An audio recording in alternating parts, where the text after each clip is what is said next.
আসসালামু আলাইকুম। একটা খবরের প্রতি আপনাদের দৃষ্টি আকর্ষণ করছি। সেটি হচ্ছে আন্তর্জাতিক খবর। ইরানের সর্বোচ্চ নেতা খামেনিকে হত্যার হুমকি ইসরায়েলের। দেখেন, আমরা হয়তো অনেক সময় এই হুমকি ধামকিগুলোকে আমরা গুরুত্ব দেই না, কিন্তু ইসরায়েল অনেক সময় ঘোষণা দিয়ে তার কাজটা সারে, আবার অনেক সময় ঘোষণা না দিয়েও অনেক কাজ সারে। ফলে ইসরায়েলের প্রতিটি প্রকাশিত অপ্রকাশিত ঘোষণা খুবই গুরুত্বপূর্ণ।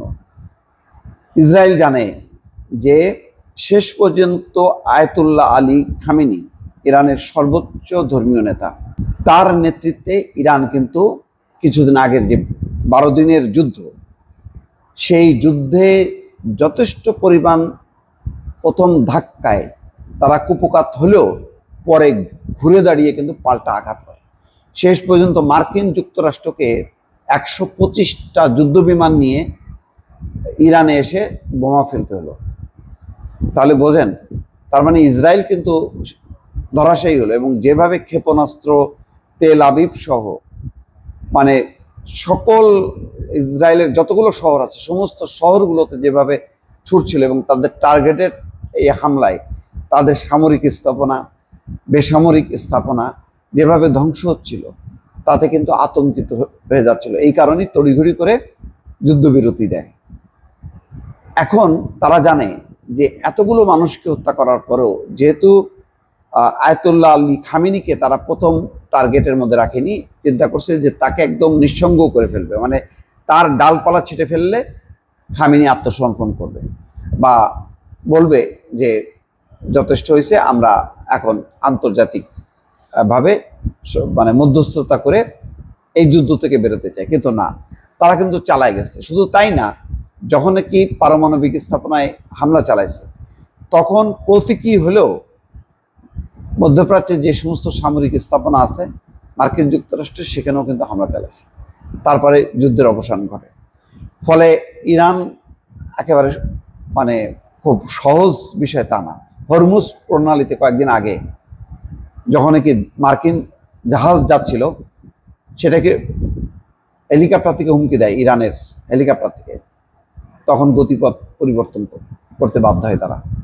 ফলে ইরানকে তারা গনে এবং এখন গুনছে। তারা দেখছে যে আয়াতুল্লাহ আলী খামেনি সেই হচ্ছে আসল। সে যদি বেঁচে থাকে, যদিও তার যথেষ্ট পরিমাণ বয়স হলেও তার যে মানসিক দৃঢ়তা, এটা অসাধারণ। দেখেন, 20 জন প্রথম সারির সামরিক কমান্ডারকে খতম করছে, 6 জন পরমাণু বিজ্ঞানী এবং পরে আরো 3 জন, মনে করেন গোটা 10 শীর্ষ পরমাণু বিজ্ঞানীকে শেষ করে ফেলছে। তারপরেও কিন্তু ইরানকে দমানো যায়নি। এখন তারা হুমকি দিচ্ছে যে আয়াতুল্লাহ আলী খামেনিকে তারা এই পৃথিবী থেকে বিদায় করবে। এবং এটা প্রকাশ্যে ইসরায়েলি প্রধানমন্ত্রী ইসরায়েল কাটস এই হুমকি দিচ্ছে। এবং তাদের বার্তা সংস্থা আনাদলু এই তথ্য জানায়। প্রতিবেদন অনুযায়ী ইসরায়েল কাটস মানে ইসরায়েলি প্রতিরক্ষা মন্ত্রী বলছেন, দক্ষিণ ইসরায়েলের রামন বিমান ঘাঁটি পরিদর্শনকালে তিনি এই হুমকি দেন এবং খামেনির উপর ব্যক্তিগত আক্রমণ করেন। তিনি বলছেন যে আমি এখান থেকেই স্বৈরাচারী খামেনিকে স্পষ্ট বার্তা দিতে চাই, যদি আপনি ইসরায়েলকে হুমকি দেওয়া চালিয়ে যান, তাহলে আমাদের দীর্ঘ হাত আবারও তেহরানে পৌঁছাবে এবং আগের চেয়ে আরও বেশি শক্তি নিয়ে এবং ব্যক্তিগতভাবে আপনিও লক্ষ্যবস্তু হবেন। ইসরায়েলি প্রতিরক্ষা মন্ত্রীর এই মন্তব্যটি উদ্ধৃত করেছে ইসরায়েলি দৈনিক ইয়োদিওত আহারোনেত, অর্থাৎ তাদের একটা পত্রিকা। তবে ইসরায়েলি এই হুমকির প্রতিক্রিয়ায় তাৎক্ষণিক ইরানের পক্ষ থেকে কোনো মন্তব্য পাওয়া যায়নি।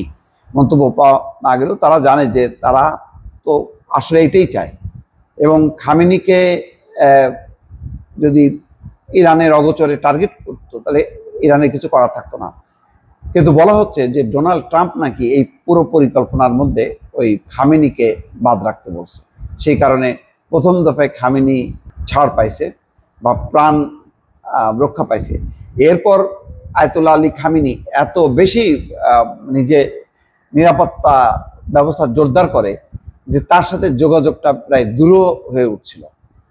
এবং ওই সময় যুদ্ধের সময় তখন ইসরায়েল চেষ্টা করেছিল খামেনিকে টার্গেট করতে, কিন্তু শেষ পর্যন্ত পারেনি, কারণ ততক্ষণে ইরান সজাগ হয়েছে, সতর্ক হয়েছে, এবং মোসাদের যে কার্যক্রম ছিল তেহরানে এবং দেশের অন্যান্য জায়গায়, তাদের সমস্ত বাহিনীকে তারা টপাটপ করে তারা আটক করতে শুরু করে, এবং আপাতত সেই যোগাযোগ নেই। কিন্তু মোসাদ যেহেতু একটা ভয়ঙ্কর গোয়েন্দা সংস্থা, তারা দ্রুত আবার সেই আগের নেটওয়ার্কটা স্থাপন করার যে চেষ্টা করবে, এবং সেই ব্যাপারে যে তাদের সক্ষমতা আছে এই ব্যাপারেও কিন্তু কোনো সন্দেহ নেই। দর্শক ভালো থাকবেন, আল্লাহ হাফেজ।